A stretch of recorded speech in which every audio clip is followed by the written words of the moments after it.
খুবই ভালো লাগছে। আচ্ছা, আশা করেছিলে? হ্যাঁ, ভালো কিছু একটা আশা করেছিলাম, কিন্তু এত ভালো আশা করি। আচ্ছা, প্রথম কিভাবে জানতে পারলে? প্রথম ওই র্যাঙ্ক লিস্ট যেটা অ্যানাউন্স হলো সেখান থেকে জানতে পারছি। কত ঘন্টা পড়াশোনা করতে দিনে? ওই 10-12 ঘন্টা। আচ্ছা আচ্ছা, কি হবি কি এরপর তোমার? হবি ওই গান, ছবি আঁকা। ওকে ওকে ওকে, ঠিক আছে। সমুখী গান পড়াশোনার বাইরে কি করো? পড়াশোনার বাইরে ওই তো গান, ছবি আঁকা এসবই করি, তবলা বাজানো। এই হেডফোনটা লাগাও ওখানে, ওই হেডফোন। সৌম্য পাল বিষ্ণুপুর হাই স্কুল বাঁকুড়া থেকে দ্বিতীয় হয়েছেন 694। আমাদের সঙ্গে সরাসরি রয়েছেন এই মুহূর্তে। সৌম্য, অনেক অনেক অভিনন্দন তোমায়। রাজ্যের মধ্যে তুমি দ্বিতীয় স্থান অর্জন করেছো। পরীক্ষা কেমন হয়েছিল? পরীক্ষা দেওয়ার পর কি বুঝতে পেরেছিলে এত একটা দুর্দান্ত ফল হবে? হ্যাঁ ম্যাম, এরপর হ্যাঁ পড়াশোনা শুরু হয়ে গেছে। এরপর ইঞ্জিনিয়ারিং পড়তে চাই, আর পরে রিসার্চ করতে চাই কিছু।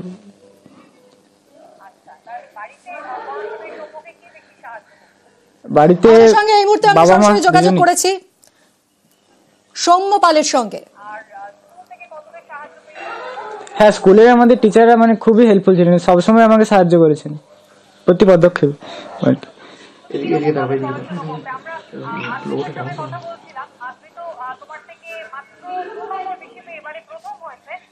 এই মুহূর্তে আপনাদের দেখাচ্ছি সৌম্য পাল বিষ্ণুপুর হাই স্কুল বাঁকুড়া থেকে দ্বিতীয় হয়েছে সৌম্য, 694 নম্বর পেয়েছে।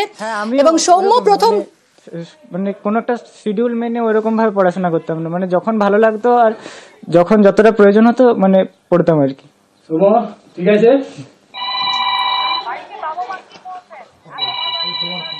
আমরা এই মুহূর্তে সৌম্যর কথা শুনছি। সৌম্য খুবই খুশি আর কি, মানে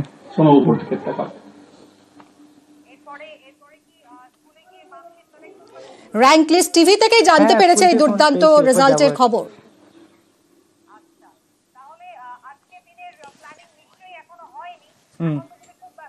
হ্যাঁ, খুবই ব্যস্ত। এটা কানে না, ওটা কানে না, এটা কানে।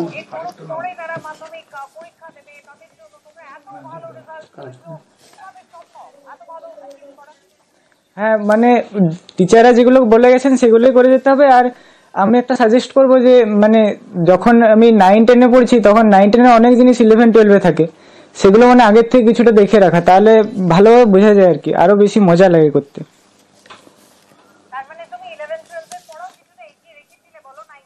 হ্যাঁ হ্যাঁ,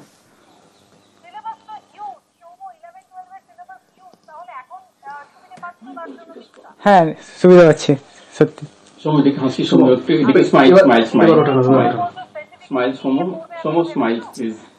স্পেসিফিক্যালি মানে এখন তো ফিজিক্স, কেমিস্ট্রি, ম্যাথ থাকছে, ওই সায়েন্স, পিওর সায়েন্স যেটা। তারপর হ্যাঁ ইঞ্জিনিয়ারিং, ওই কম্পিউটার সায়েন্স। সোমো হেডফোনটা নাও, সোমো হেডফোনটা নাও, সোমো হেডফোনটা। আমাদের সঙ্গে এই মুহূর্তে সৌম্য পাল রয়েছে। সৌম্য মাধ্যমিক পরীক্ষায় একেবারে দ্বিতীয় স্থান অর্জন করেছে। সৌম্য, অনেক অভিনন্দন তোমায়। একটু তোমার কথা জানতে চাই, তুমি কি ভাবতে পেরেছিলে এত ভালো রেজাল্ট হবে? হ্যাঁ, ভালো কিছু একটা আশা করেছিলাম, কিন্তু প্রথম 3 জনের মধ্যে থাকবো আশা করিনি। টেস্টে কিরকম রেজাল্ট হয়েছিল? টেস্টে আমি 687 পেয়েছিলাম। তারপরে এই টেস্টের পর থেকে এই সময়টা ঠিক কিভাবে প্রিপারেশন নিয়েছিলে, কিভাবে নিজেকে নিজে পরীক্ষা দিয়েছো, প্রতিনিয়ত তৈরি করেছো, একটু বলো আমাদের। হ্যাঁ, টেস্টের পর থেকে মানে টেস্ট পেপারগুলো যেগুলো এবিটিএ বা ডাব্লিউবিটিএ, পর্ষদের যে টেস্ট পেপার সেগুলো সলভ করে গেছি, আর বাকি সব রিভাইজ করে গেছি। টাইম ম্যানেজমেন্ট কিভাবে করতে, তুমি কতক্ষণ পড়তে আগে সেটা বলো। হ্যাঁ, মোটামুটি 10-12 ঘন্টা, মানে কোনো শিডিউল সেরকম থাকেনি, মানে যখন সময় পেতাম তখনই পড়তাম আর কি। তোমার প্রিয় সাবজেক্ট কোনগুলো? প্রিয় সাবজেক্ট ফিজিক্স আর ম্যাথমেটিক্স। তাহলে ভবিষ্যতে কি এই নিয়েই এগোতে চাও, কি পড়তে চাও? হ্যাঁ, ইঞ্জিনিয়ারিং পড়তে চাই।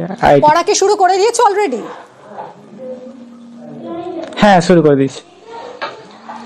স্কুলের থেকে স্যারেদের থেকে কিরকম সাহায্য পেতে, বা বাড়িতে তোমার বন্ধুরা, তোমার বাবা মা, তারা কিভাবে তোমাকে আরো মোটিভেট করতেন এগিয়ে যেতে? হ্যাঁ, স্কুলের টিচার বাবা মা না থাকলে আমি এটা করতেই পারতাম না। আমার কৃতিত্ব মানে নিজের কৃতিত্ব সব থেকে কম, স্যারেরাই আমাকে তৈরি করেছেন আর কি। আর বন্ধুরাও সাহায্য করেছে, খুব মোটিভেট করেছে সবসময়। শুধুই কি পড়াশোনা, মানে আমি জানতে চাইছি স্পেসিফিক্যালি টেস্টের পরের এই সময়টা কি শুধুই পড়াশোনা, নাকি একটু খেলাধুলা বা সিনেমা টিনেমা দেখা, গান শোনা সেগুলোও হয়েছে? হ্যাঁ, গান শুনেছি প্রচুর, আর তাছাড়া গান গাওয়া, আচ্ছা, আর খেলাধুলাও করেছি, তবে আচ্ছা। অতটা সময় পেতাম না খেলাধুলা করার। কি খেলো তুমি, কি খেলতে ভালোবাসো? ক্রিকেট। আচ্ছা, প্রিয় ক্রিকেটার? আইপিএল দেখছো এখন? হ্যাঁ, আইপিএল দেখছি কম কম। আচ্ছা, আর তোমার প্রিয় ক্রিকেটার কে? প্রিয় ক্রিকেটার বিরাট কোহলি। আচ্ছা আচ্ছা, একটা কথা বলো সৌম্য, এই সময় দাঁড়িয়ে স্মার্টফোন আমাদের সবাইকেই মানে জানা অজানা অনেক কিছুই আমাদের হাতের মুঠোয় এই মুহূর্তে, তুমি কি স্মার্টফোন ইউজ করতে? হ্যাঁ, স্মার্টফোন থেকে আমি প্রচুর জিনিস জানতে পেরেছি। মানে স্মার্টফোনকে যদি ভালোভাবে কাজে লাগানো হয় তাহলে অনেক কিছু জানা যেতে পারে।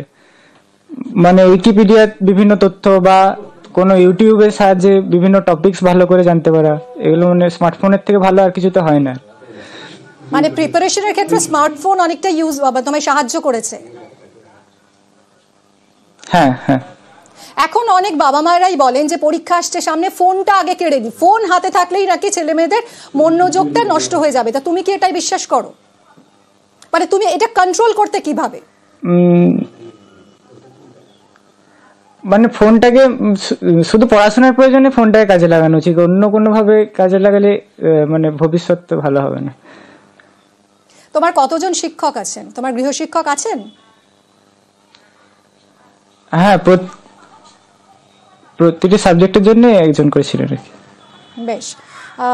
বাড়িতে কিভাবে পড়তে, মানে রাত জেগে পড়তে প্রেফার করতে নাকি দিনের বেলা? কোন সময়টা তোমার জন্য সুটেবল ছিল মনে করতে? হ্যাঁ, আমি সকালে উঠতে পারি না, তাই রাত জেগেই পড়তাম। তোমার কাছ থেকে, মানে তোমার এই এক্সপিরিয়েন্স থেকে আরো অনেক পড়ুয়া যারা মাধ্যমিক দেবে ভবিষ্যতে, তারা অনেক উপকৃত হবে তোমার এই পরামর্শ শুনে। তাদের জন্য তুমি কি বলতে চাও? হ্যাঁ, মানে ওই টিচাররা যেগুলো বলে যাবেন সেগুলোই করে যেতে হবে, আর নিজের কাছে সৎ থাকতে হবে সবসময়, আর পরিশ্রম বাড়াতে হবে, তাহলেই হয়ে যাবে। পরিশ্রমই একমাত্র উপায় এরকম ভালো ফল করার। হ্যাঁ, একদম। তুমি এরপর ইঞ্জিনিয়ারিং নিয়ে পড়তে চাও, বাবা মা কি বলছেন, তাদের কি ইচ্ছে? হ্যাঁ, আমি যেটা করবো মানে বাবা মা সেটাই ভালো লাগে। আচ্ছা, অনেক ধন্যবাদ তোমাকে, আবারও অনেক অভিনন্দন জানাই, অনেক ধন্যবাদ। আমরা এতক্ষণ কথা বলছিলাম মাধ্যমিকে দ্বিতীয় স্থান অর্জনকারী সৌম্যর সঙ্গে, এবং ভবিষ্যতে ইঞ্জিনিয়ারিং করতে চায় সৌম্য। 10 থেকে 12 ঘন্টা পড়াশোনা করত। সৌম্য পাল বিষ্ণুপুর হাই স্কুল বাঁকুড়ার 694 নম্বর পেয়ে যুগ্মভাবে দ্বিতীয় হয়েছে সৌম্য, এবং অধৃত সরকার রায়গঞ্জ করোনেশন হাই স্কুলের 696 পেয়ে প্রথম হয়েছে অধৃত।